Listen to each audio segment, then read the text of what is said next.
Thank you for joining me today. I'm glad you're here. Today I want to discuss a character from Dragon Ball Super. This is from the manga portion and it hasn't had an anime adaptation yet. I would like to discuss the character design of Granola. I want to explain what is so different about this design and how it does not conform to the overall aesthetic of Dragon Ball and why I personally feel like it really is out of place and it sticks out in a way that's quite distracting. Every property of that's in visual medium has a design language, and this is a totally different design language. This does not fit in at all. It's not even speaking the same language. So I want to go over just some small aspects that cause this design to stick out and not really fit in. Before I get to that though, I just want to briefly mention at the end of the video, I'll be opening something that I received in the mail. It's kind of like a mysterious package. I don't fully, I don't know who sent it. It was in Japanese, so I'm really looking forward to seeing what's in there. It came from Japan, which is, I haven't ordered anything from Japan recently, so at the end of the video, I will open that. Most notably, what's really going to stick out is the detail density of this character. This design is significantly more detail dense than any other character design in Dragon Ball Super. What really is distracting to me are these stitches here. We've never had any character design that has that before. There's never been any stitching. We have an indication of the belt holes here, the holes for the belt buckle. We have the belt buckle. And so overall, if we look at this design, if you just look at one small particular visual element, it's so visually dense. We don't have to worry about things like wrinkle lines. Wrinkle lines are something that are part of Dragon Ball's consistent visual language, and it's okay for a property's visual language to change over time. The problem is that we still are using Dragon Ball's established design language for every other character. So we have belt buckles, these little straps here. Now the boots also have buttons as well. 1, 2, 3, 4, 5. 1, 2, 3, 4. You know, that spacing is a little odd on that. So another strap, another buckle, more holes, which this is so detail dense. Look at this. This is oatmeal, which has some sort of sentience to it. But you see the definition of the stitching there, the holes, the belt, the buckles, the straps, all these buttons here on the eyepiece, and then the side definition here. There are lines on the side. We can compare this to something like the Scouter, which we'll have a look at now. Let's take a look at Frieza's Scouter here, and you can see that this is significantly less detail dense. All of the visual elements here serve a purpose, and the purpose of any visual element is to express the idea of some shape and form. You are not literally creating the thing that you are expressing. You are simply expressing the idea of something, and you trust that your audience can recognize what they are looking at, and in their mind they can put the pieces together and say, I know what shape this is. This is round. This is an angle here. This is sort of a rectangle. You do not have to keep piling on more and more detail into your art. You need just enough to communicate to your audience what it is they are supposed to be recognizing while not being distracting. Now, if it is part of your established design language, say for example, Bleach tends to be quite highly detailed and detail dense, it's fine for Bleach to have a design like this because that's an established part of Bleach's visual identity. It's a visual language. This visual language is so different. So let's go ahead and compare Granola. Again, I don't want to be insulting and be negative here, but these are weak color choices that I personally don't like at all.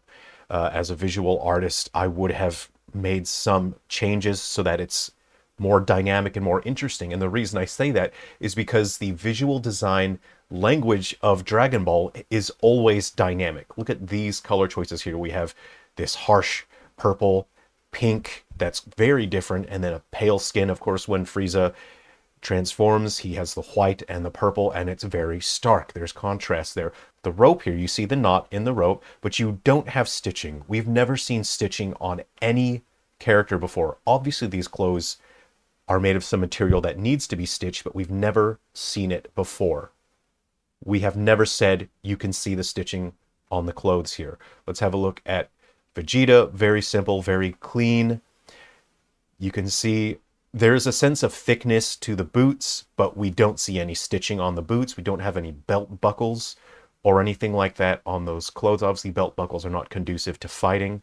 This is the most detailed, dense design we have ever seen Goku wear, and that is because there are trim lines that have harsh contrast to the colors, but in a good way. This is very pleasing to the eye because despite this design being quite detailed dense, it's still balanced and it's not overly detailed. Again, we see no stitching. We see an increased amount of wrinkles along the midsection here, telling us that this material is probably bunched up there. We have these very consistent shoulder straps. We've seen this sort of visual language across other outfits, say for example, Vegeta's shoulder straps here on his battle armor. So we know what shoulder straps and belts look like in this universe. They are consistent.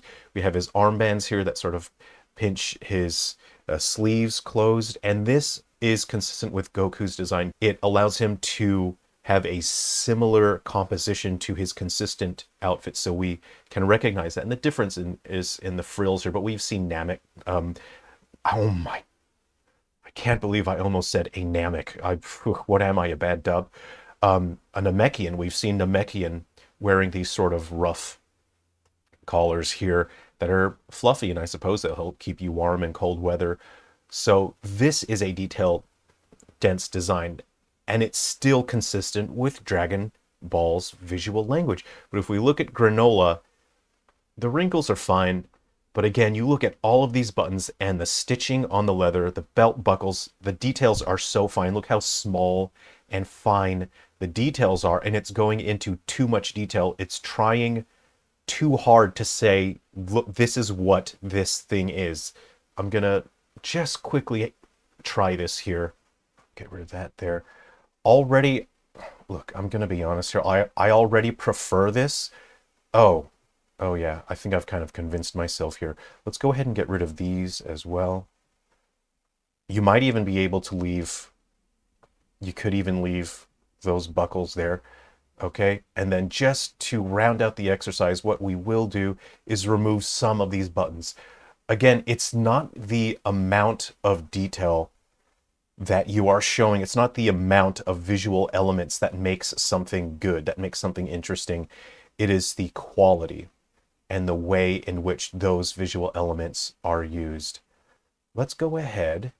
Maybe, can we even take these out? Okay. Hold on, we're clipping into that a little bit. So this, in this exercise, we're showing this says what this says. This says the exact same thing. It's communicating the exact same thing. It is saying this is some sort of tunic that has buttons. This is a tunic that has buttons. This is a belt thing. This is also a belt thing. These are gloves. These are gloves. You don't need the stitching there because that fineness and detail, there's nothing wrong with it, except it's not in line with Dragon Ball's visual design language. I would like the shading to be in there. I don't know why I'm doing this. I'm just giving myself more work, but I would like it to be in there.